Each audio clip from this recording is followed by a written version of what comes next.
Okay, gentlemen, taking a look at our 4.4 handout.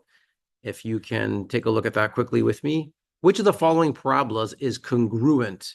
When we say the word congruent, remember, we're always talking about, when we're dealing with quadratics, we're talking about y equal x squared. So congruent to y equal x squared means same size and shape as that parabola, as the parent parabola. So I'm just going to make a note here in case you didn't know that. That's same size and shape. What that question is really referring to is whether or not we stretched or compressed that parabola. Okay. So what tells us if it's stretched or compressed is the a value. In the parent parabola, the y equal x squared, the a value is hiding right in front there. It's a 1x squared. If we take a look at the options here for which is congruent, if the first option has a -3 in front, which means it opens down and it's been stretched by a factor of 3. So that's definitely not the answer. And our second option, the a value is hiding in front of the x squared, is also a 1, like the parent parabola. So that's going to be my answer. Yes, it shifted up 5, but that doesn't affect the shape or size of the parabola, just the location of the vertex. And here in the option C, there's a 2, so clearly that's been stretched. And here's a 3, that's been stretched. Okay. Write the equation for the quadratic relation that results from each translation. A quadratic relation is a relationship between two variables that creates a parabolic as a curve of best fit or a parabola when graphed. So quadratic equations when graphed are parabolas, okay, or parabolic in shape. A translation is basically the movement. In elementary school, you might have called it a slide, right? Taking a shape and sliding it across a Cartesian coordinate system or a grid. The graph of y equal x squared is stretched vertically by a factor of 2. So in this case, actually the word, I'm just looking back, the word translation might have been better. I think I was trying to use the word transformation. How is it transformed? Or okay, because it wasn't, these weren't just slid or moved. They were actually stretched or compressed. So it's not just a slide in this case. Y equal x squared is stretched vertically by a factor of 2. It's simply changing the a value to 2.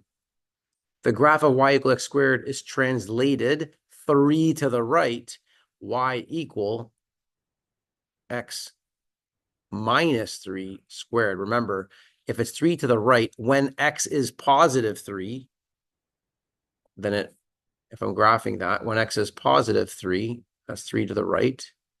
When x is positive 3, my y value is 0. Okay. For some of you, the mental hack is just to understand that what's in the brackets is opposite. Okay. Complete the table of values below. For the parent parabola, this is something that's come up in class a few times. So -3 squared is 9, -2 squared is 4, -1 squared is 1, 0, and then the positive values, 1 squared, are the same thing. That's because we have symmetry, right? Here's the parent parabola. We've gone 1, 2, 3 to the right, and 1, 2, -1, -2, -3 to the left. And because it's symmetrical, because it's squared, we get symmetry. Whether I enter a +1 or -1, when I square that, I get a +1. Whether I go -2 or +2, right, left 2 or right 2 from the origin here, or from the vertex, I go up 4 because -2 and +2 squared are both 4. -3 or +3 squared is 9. So we get that 9, 4, 1, 0, 1, 4, 9. And when just looking at the table of values, if we didn't graph that, if we look at the table of values, I see the vertex is 0, 0, because when I go left of 0, 0, I get to 1. When I go right from 0, 0 to +1, I also get 1. So when we see that, we know that we must have bottomed out here at 0, 0, because when I go left or right, I'm starting to see that symmetry. So right from the table of values, you can see the vertex. Let's see if we can do the same thing with the next equation. When I plug in -3 here, this parabola has been shifted twice to the right and up 4. That's called vertex form of the parabola. So I already know just by looking at that the vertex is now at 2, 4. The a value hiding in front of the bracket is an invisible 1, which means it was not stretched nor compressed, which means that is also congruent to the parent parabola. So we're at 2, 4. We're going to plug in -3 for x, -3 minus 2. Some of you, this is where you might struggle with integer knowledge, but -3 minus 2 is the same thing as saying -3 plus -2, which is -5. -5 squared is positive 25 plus 4, 29. -2 minus 2 is -4 squared is 16 plus 4, 20. -1 minus 2 is -3 squared, which is 9 plus 4 is 13.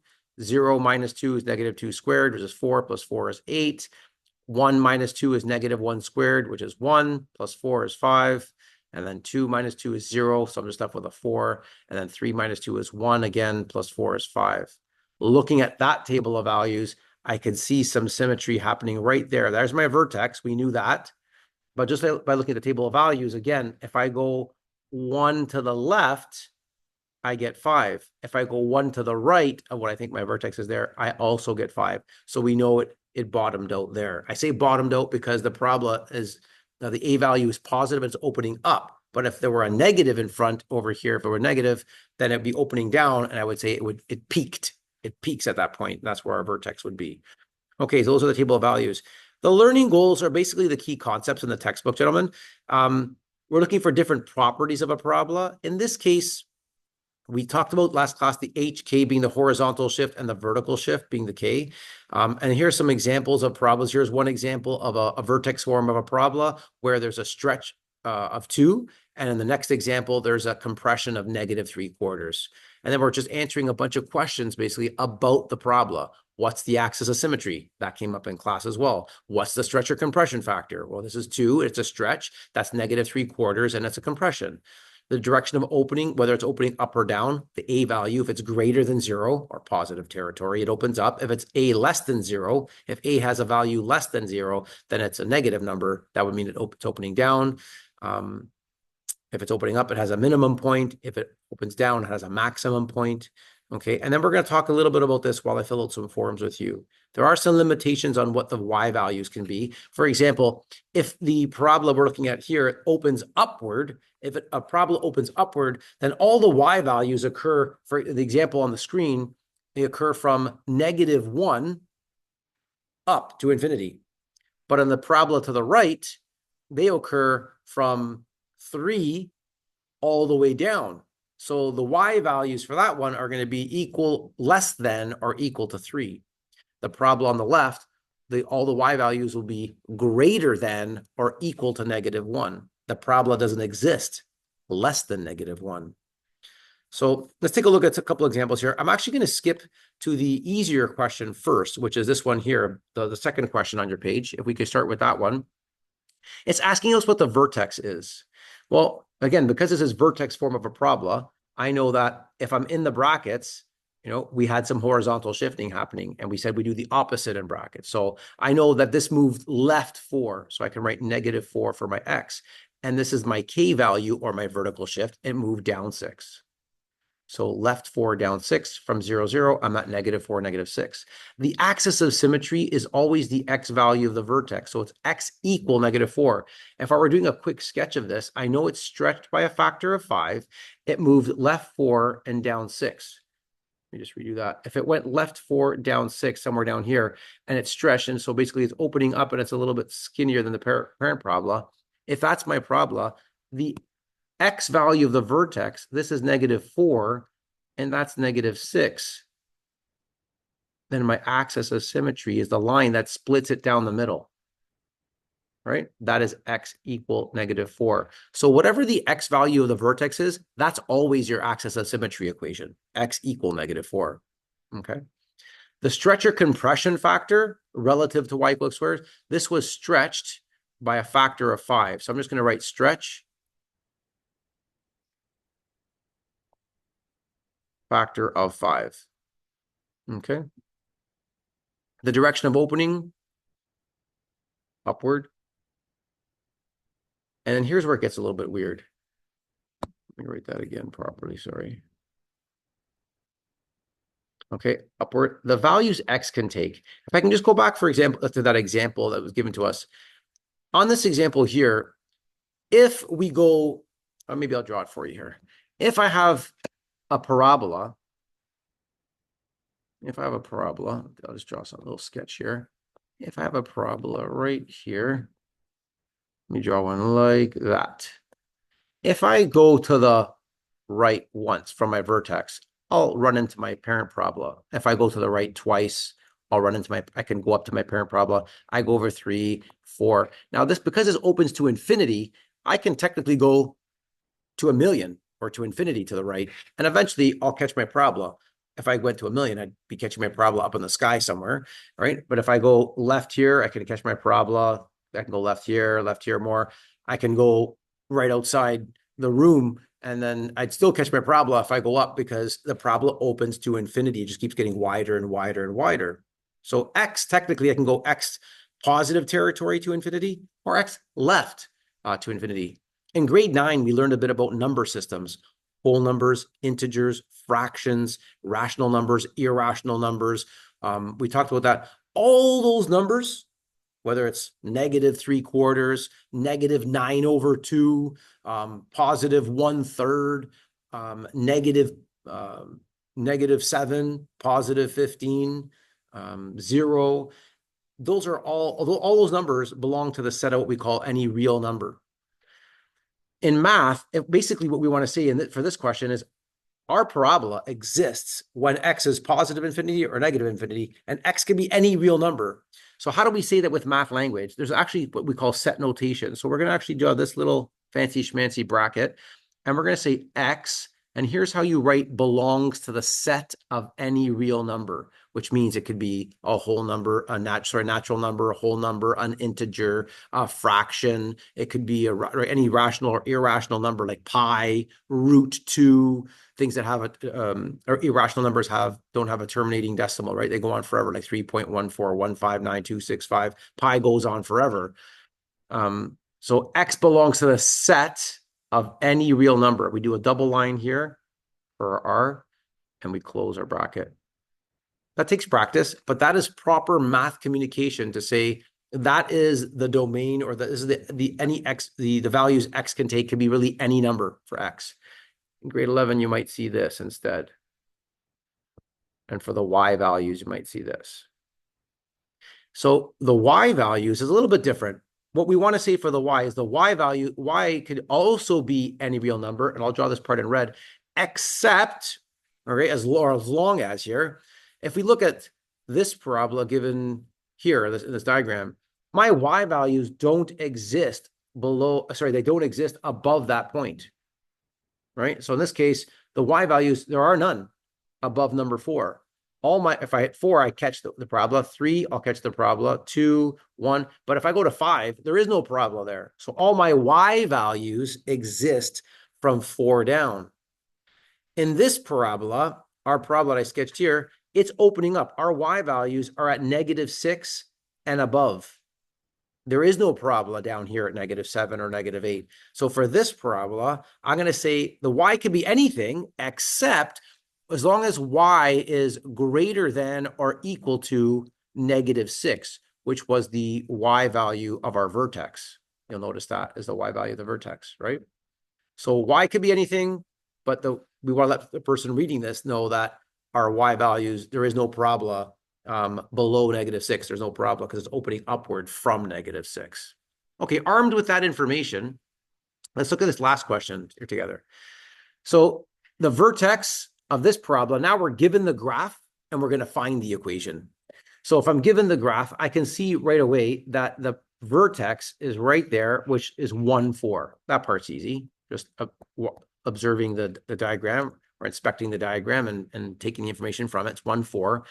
We also know, so technically, if I wanted to, I could say Y is equal to, I don't know what the A value is off by heart yet, but I do know it's shifted once to the right because my vertex is 1, 4. So I'm going to write X -1, remember opposite in the brackets, and then up 4. The K value is +4. We already know most of our quadratic equation in vertex form.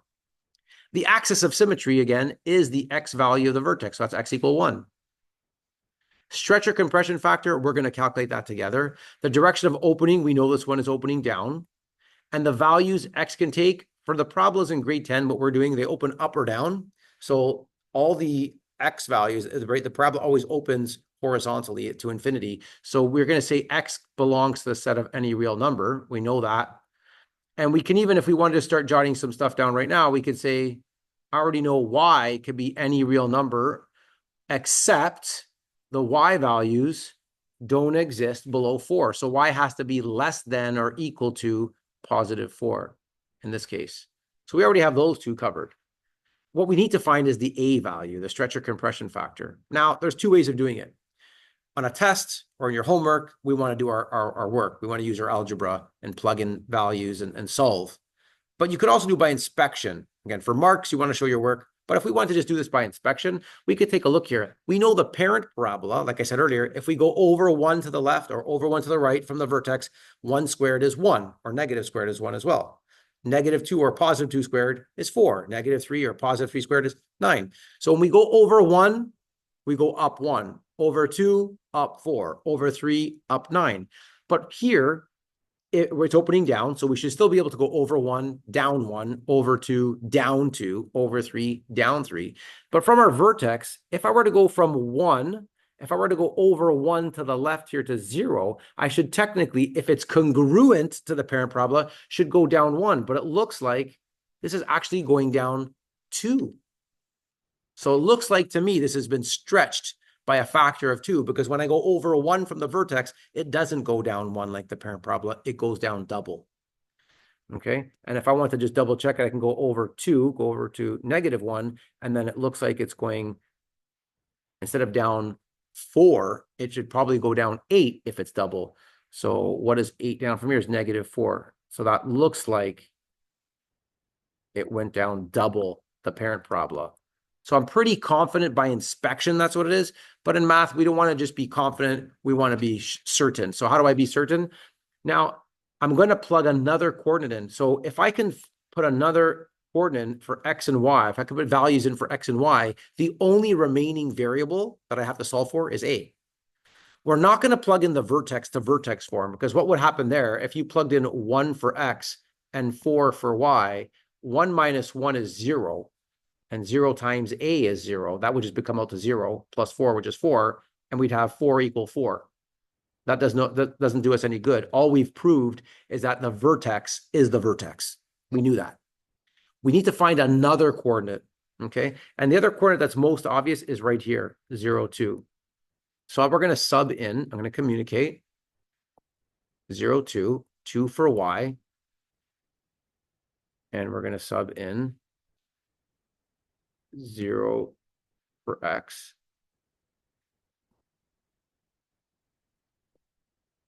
And we're going to solve. So I get 2 equal 0 minus 1 is negative 1 squared, which is 1. So I'm left with 1a. I don't write the invisible 1 in front of the a, plus 4. Switch teams, change jerseys with the 4. I end up with negative 2 equal a. So our stretch or compression factor is, it's a stretch by a factor of 2. You don't have to say negative 2 because it's a stretch. The negative just tells us the direction of opening, which we already wrote is down. If you wrote stretch by a factor of negative 2, that's fine. But at the end of the day, again, the stretch or compression factor is actually the 2. Okay, gentlemen, that's the lesson. We'll see you in class. God bless.